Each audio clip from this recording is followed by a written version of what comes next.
everyone, this is Avani from Hatchcraft Heirlooms, and I am here this week. We're going to be chatting about, I'm just getting a little closer here, going to be chatting about how to celebrate Ostara. This is actually the second to last one of my Sabbath series, which is crazy, which means it's been like a year since I started doing these, which is just crazy. I am going to do another one for Beltane, because when I did it last year for Beltane, hey, remember illustration, today I'm going to be talking about how to celebrate Ostara, but you caught me right at the very, very beginning, so this is still kind of part of the pre-show while I wait for folks to show up. I am actually opening up a second window right now so I can see myself, because I have Instagram going and I have Facebook going down here. And if I don't, sometimes Facebook does this annoying thing where it won't show me comments, so I have to have two pages up, which is really obnoxious. But what I'm going to be talking about in my pre-show here very, very shortly is going to be about the symbolism of eggs. Earlier this week in my blog, I was talking about, about the symbolism of the hare or the rabbit, so you can find that in my blog, which is linked from my bio. And then today I'm talking about eggs. I didn't want to double up, but you can find both. You can find hare and bunnies in my blog, and you can find eggs here in my live. So let's talk about eggs, because you're here, and that's what this is all about, is to keep you occupied while I wait for more people to show up. So eggs, obviously, this is kind of like a duh, are sort of a symbol of birth, the womb, fertility. Think about it in the literal sense. The eggs is where the baby chicks are grown, and that's where babies come from. So naturally they are related to fertility in that way. In early America, when Easter traditions were sort of really being kind of molded and formed into what they would ultimately turn into today, the food sources were actually tended to be very scarce. They didn't have electricity, they didn't have refrigerators, and they didn't have all the modern amenities that we enjoy today. And eggs, compared to a lot of things, were relatively easy to come by. And the only thing that you needed for eggs was the wheel of the year, effectively, like the seasons, and chickens. So if you had, hens, and you had, a way to house them, then you had eggs. So they became synonymous with abundance as well. So eggs often represent abundance and even prosperity as well. And it's entirely possible that that's why egg hunts became a thing. No one really seems to know for sure. The people will talk about where the tradition came from and who started it, but not the why they did it. And that's kind of my little kind of just theory based on what I know about symbolism and things like that, is it might be because it was the idea of searching for prosperity and searching for abundance, especially as it related to the harvest in the year to come. Again, just my educated guess. If you're here watching, make sure you throw a hashtag live into the comments. If you're watching on the replay after the fact, hashtag replay, just because it helps the algorithm push this out and find other people who might want to watch, especially if you're on Facebook, because Facebook doesn't show me who you are, and I'd like to say hello. And just as a quick reminder before I keep going, I have a little bit more to say about eggs, and then we'll get into what y'all came here for. This is not the Avani show. Obviously, I'm Avani, and yes, you're listening to me, but I want this to be an interactive experience, so if you have comments or questions, always feel free to throw them into the comments. I want this to be a conversation, not a lecture. So definitely stay involved, because that's what this is supposed to be all about. That said, let's get back to eggs. And I wrote here, too, talking about the reason why egg hunts are a thing. And again, I talk about this a lot more in my blog. But there was a holiday that was often celebrated by the Pennsylvania Dutch in particular. They're actually credited with a lot of our modern Easter traditions, including the Easter egg hunt. They had a folkloric figure called the Oosterhaas, which was an egg-laying bunny. Sound familiar? Oh, hey, Casey on Facebook. Glad you made it. But it was an egg-laying bunny that laid its eggs in nests, or sometimes they would put their hats out the night before. And that was a tradition that was being practiced in the 1700s.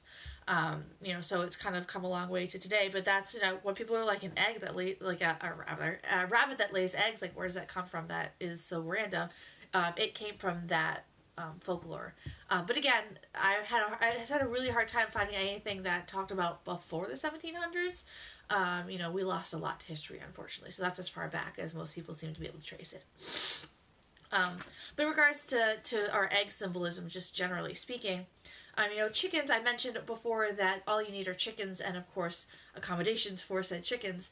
And the reason why the accommodations are important and why I mentioned the wheel of the year and the seasons is chickens actually will only lay eggs when there is about 12 hours of daylight or more.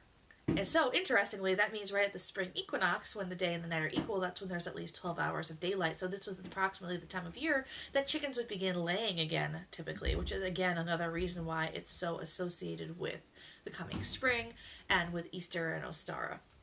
And the evidence, there's a lot of evidence that also suggests that the association of eggs to this time of year may even be Christian in origin. Perish the thought, I know. And it could go back as far as the 1st century AD, but has since been sort of absorbed into folk practices. But again, there's some evidence that suggests that, and some people disagree. So do with that information what you will. But that said, now that we've talked about eggs, let's talk about Ostara. Because that is what you came here for, and that's what I came here for too. So the word is Ostara. In general, is actually High German in origin. And as far as our modern day Ostara, our rituals, our traditions that we kind of practice today seem to be sort of an amalgamation of Anglo-Saxon traditions, Germanic, and Celtic traditions, like a lot of Wiccan pagan holidays generally are. Some sources tend to conflate Ostara, or also sometimes called Eostre, or I'm assuming that's how you pronounce it. Maybe it's Eoster. Maybe that's... I don't know about the pronunciation. I've only read the words, but it's spelled Eostre. But these holidays were sometimes conflated or associated with Freya, the Norse goddess of love and beauty and war, of all things, because she was very similar to the goddess Ostara or Eostre. And Eostre, I skipped ahead of things, so Eostre, very importantly here, was an Anglo-Saxon goddess of spring. And her name is the origin of the word Ostara. And actually it's probably also the origin of the word estrogen, meaning the female hormone. So very much closely associated with the divine feminine and fertility and all of those things. But some sources associate Ostara or Eostre with Freya because they're very, very similar. Ostara or Eostre actually had a hare or a bunny, a rabbit, as a companion, although, interestingly, the idea of her having a rabbit as a companion was not actually documented until a book that was written in 1835, which is actually pretty recent, about Teutonic mythology by a man named Jacob Graham.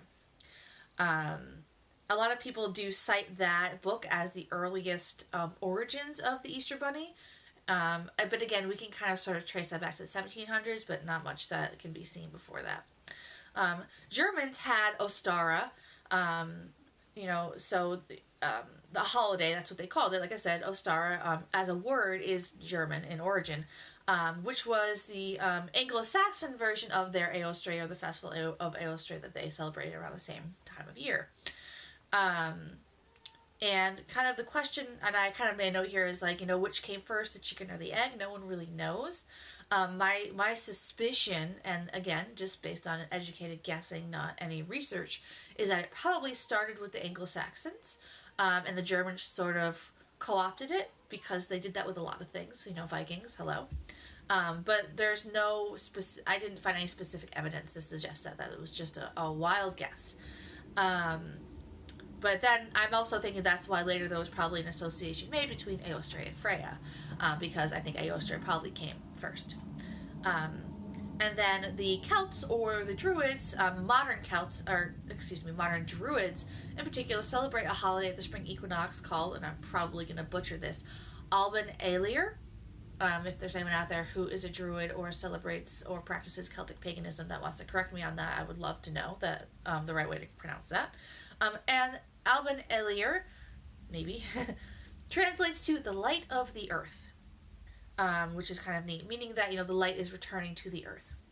And a lot of the Anglo-Saxon traditions from Eostre kind of carried over into the modern Druidic practice, and I think a lot of that It has to do with the fact that a lot of ancient Druidic texts just were lost, and a lot of what Druids practice now is a form of Reconstructionism based on a combination of academic sources, which are very slim, and probably a little bit of personal gnosis, and probably a little bit of somebody saying, you know what would be cool, let's do this.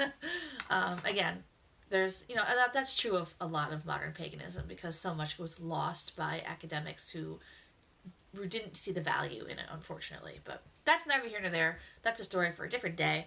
Now that we've talked about kind of the history of the holiday, let's talk about how to celebrate it. So one of the most popular ways that people tend to celebrate Ostara is by planting seeds.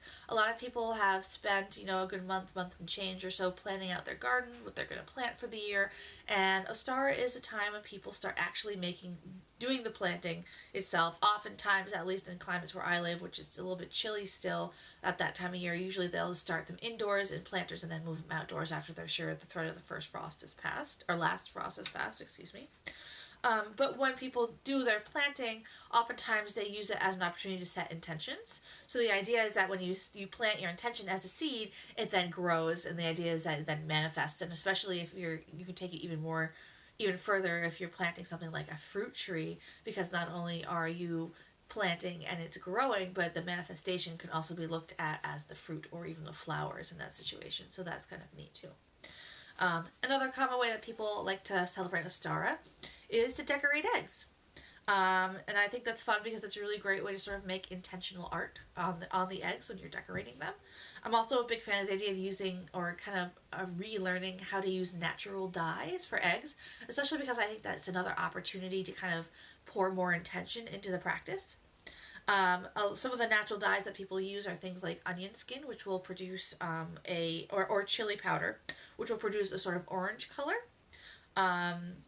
There's also beets, which will create a crimson color. Turmeric makes yellow, and red cabbage makes actually like a sky blue color. Can you imagine that? Red cabbage, that's like that deep purpley color, makes light blue. Cool, right? So not only you have creating intention by color, but you can also create intention by the specific herbs or food stuff that you're using, because all of those things have different associations. So you can get really particular about what you use and how you use it for the intention that you're kind of putting in place for your rituals.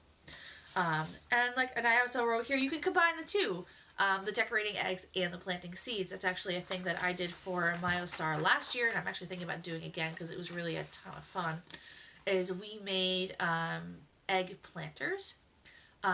It was very, very strongly inspired by the practice of making cascarones, which is the goddess strike me down if I get this wrong because somebody will make a comment about it, but I believe it is a Mexican tradition, but I could be wrong. I probably should have double checked on that. But in any case, the word cascarones is Spanish, so it's either Mexican or South American or Spanish even, but I don't think so. I'm pretty sure it was Mexican. But anyway, let's get away from that. The whole concept of cascarones is that you take the egg and you make little holes at the top and bottom. Usually one side you kind of open up significantly, usually, about an inch or so. And then you poke a hole in the other end, and then you blow out / pour out the insides of the egg, and you're left with just the shell. And of course, they're very, very delicate, so you have to be very, very careful. But after you do that, and after they're dry, you can dye them using any of the things I mentioned, and or you can fill them with the way that cascarones were traditionally actually filled with confetti.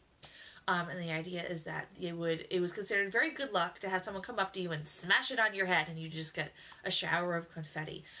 So what we did last year was we made and decorated cascarones. In ritual, I prepared the eggshells ahead of time, and we put biodegradable confetti, which is just like dyed paper, again, earth safe, biodegradable confetti and seeds and wildflower seeds inside of the eggs, and then we planted them. So we kind of embodied all of the Ostara symbolism all in one, and that was really fun. I will say that the one mistake that we made is we buried them a little bit too close to or too far down under the surface. I kind of realized, and I'll tell you that I kind of have a black thumb, so it's not really surprising that I bungled this up.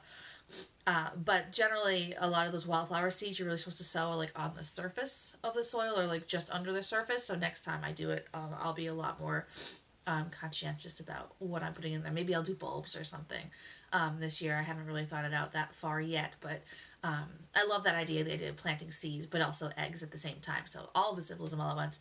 Another thing is that Ostara is often associated with fire, but less in the sense of, more in the sense of like warmth. I feel like every holiday is kind of associated with fire a little bit, because the truth is that like witches just like fire. But associated with warmth. And oftentimes one of the things that people did traditionally, we're talking about the ancient Celts, the Germans, the I'm forgetting one, the Anglo-Saxons, that's what I'm forgetting. Frequently, what's one of the things they would do is they would light bonfires.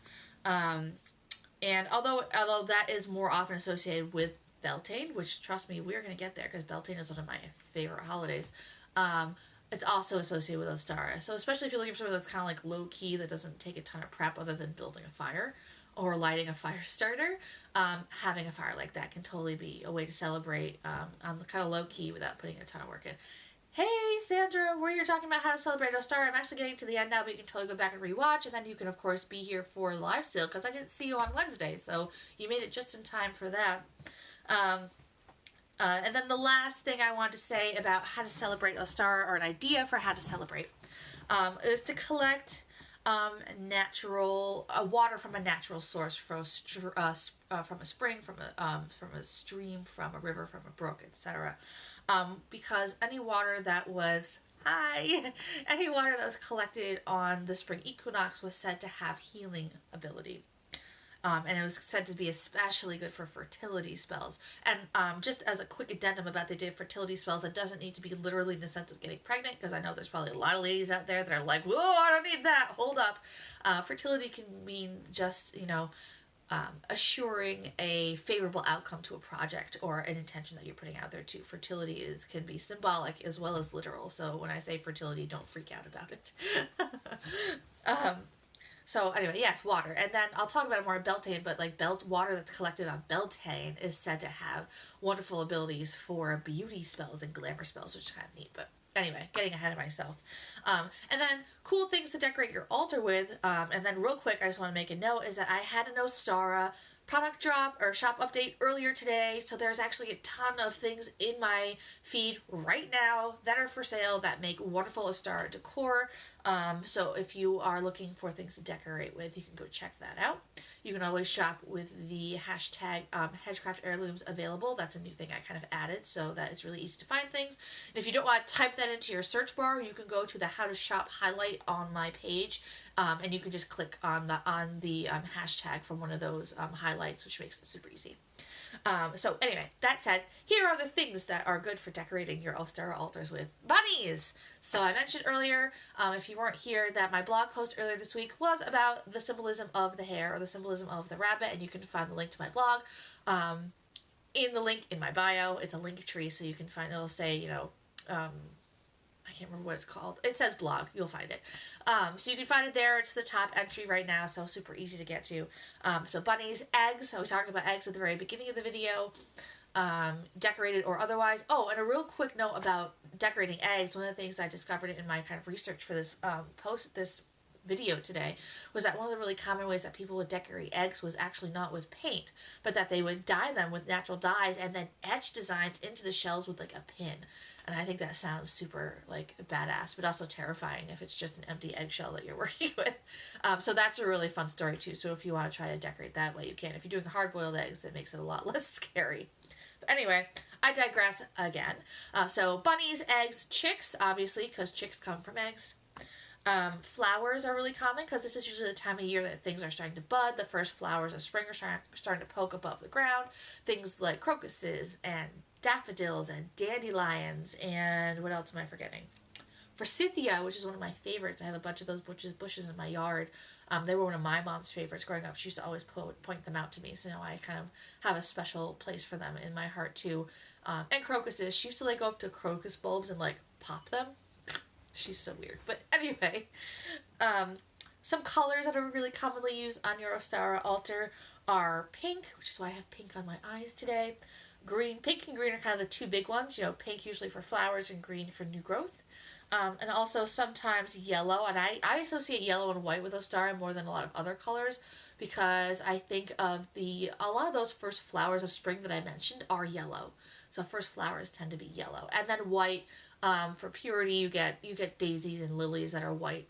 But also, a lot of people at the end of March sometimes still have snow on the ground.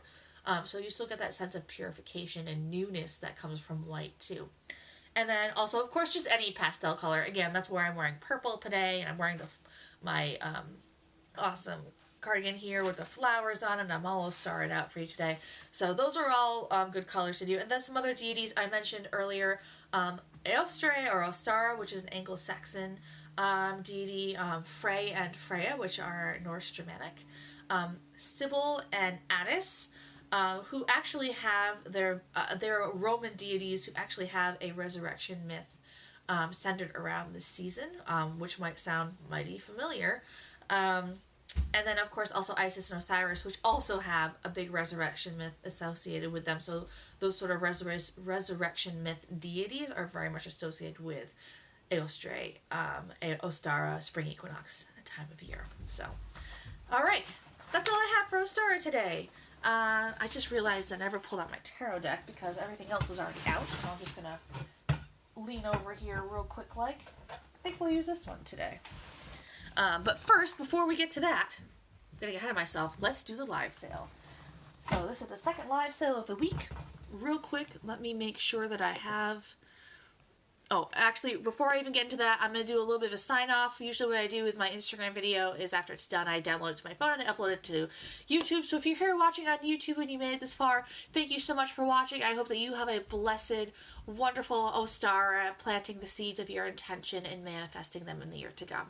So thank you so much for being here, and blessed be.